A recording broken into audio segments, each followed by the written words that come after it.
Because the archaeological discoveries that are referred to in the ancient Near East revealed to us the spiritual and cultural heritage of all of the inhabitants of the region, including the Israelites.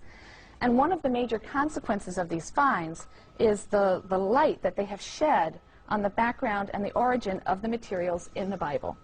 So we now see that the traditions in the Bible did not come out of a vacuum.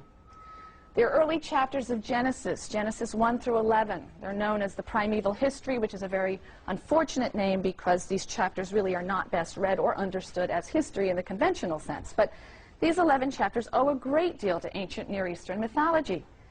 The creation story in Genesis 1 draws upon the Babylonian epic known as Enuma Elish. We'll be talking about that text in some depth. The story of the first human pair in the Garden of Eden, which is in Genesis 2 and 3, has clear affinities with the Epic of Gilgamesh. That's a Babylonian and Assyrian epic in which a hero embarks on this exhausting search for immortality. The story of Noah and the flood, which occurs in Genesis 6 through 9, is simply an Israelite version of an older flood story that we have found copies of, a Mesopotamian story called the Epic of Atrahasis, a flood story that we also have incorporated in the Epic of Gilgamesh. Biblical traditions have roots that stretch deep into earlier times and out into surrounding lands and traditions. And the parallels between the biblical stories and ancient Near Eastern stories that they parallel has been the subject of intense study.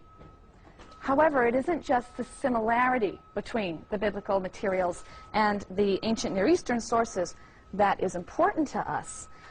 In fact, in some ways, it's the dissimilarity that is remarkably important to us. The biblical transformation of a common Near Eastern heritage in light of its radically new conceptions of God and the world and humankind. We'll be dealing with this in some depth, but I'll give you one quick example. We have a Sumerian story from about the 3rd millennium BCE, right? Going back 3rd millennium, 3000 BCE. It's a story of Ziusudra, and it's very similar to the Genesis flood story of Noah. In both of these stories, the Sumerian and the Israelite story, you have a flood that is the result of a deliberate divine decision. One individual is chosen to be rescued. That individual is given very specific instructions on building a boat. He's given instructions about who to bring on board. The flood comes and exterminates all living things. The boat comes to rest on a mountaintop. The hero sends out birds to reconnoiter the land. When he comes out of the ark, he offers a sacrifice to the god. The same narrative elements are in these two stories. It's just wonderful when you read them side by side. So what is of great significance, though, is not simply that the biblical writer is retelling a story that was clearly went around, you know, everywhere in the ancient Mesopotamia. They were transforming the story so that it became a vehicle for the expression of their own values and their own views. In the Mesopotamian stories, for example, the gods act capriciously. The gods act on a whim. In fact, in one of the stories, the gods say, "Oh, people, they're so noisy, I can't sleep. Let's wipe them all out." Right? That's the rationale. There's no moral scruple. They destroy these helpless but stoic humans who are chafing under their tyrannical and unjust and uncaring rule. In the biblical story, when the Israelites told the story, they modified it. It's God's uncompromising ethical standards that lead him to bring the flood in an act of divine justice. He's punishing the evil corruption of human beings that he has so lovingly created and whose degradation he can't bear to witness. So it's saying something different. It's providing a very different message.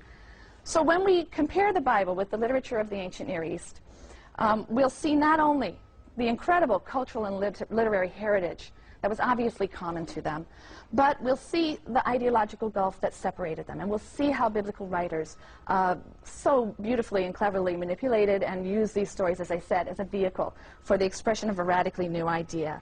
They drew upon these sources, but they blended and shaped them in a particular way.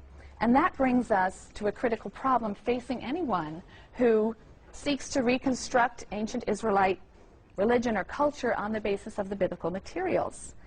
That problem is the conflicting perspective between the final editors of the text and some of the older sources that are incorporated into the Bible, some of the older sources that they were obviously drawing on. Those who were responsible for the final editing, the final forms of the texts, had a decidedly monotheistic perspective, ethical monotheistic perspective. And they attempted to impose that perspective on their older source materials. And for the most part, they were successful, but at times the result of their effort is a deeply conflicted, deeply ambiguous text. And again, that's going to be one of the most fun things for you as readers of this text, if you're alert to it, if you're ready to listen to the cacophony of voices that are within the text.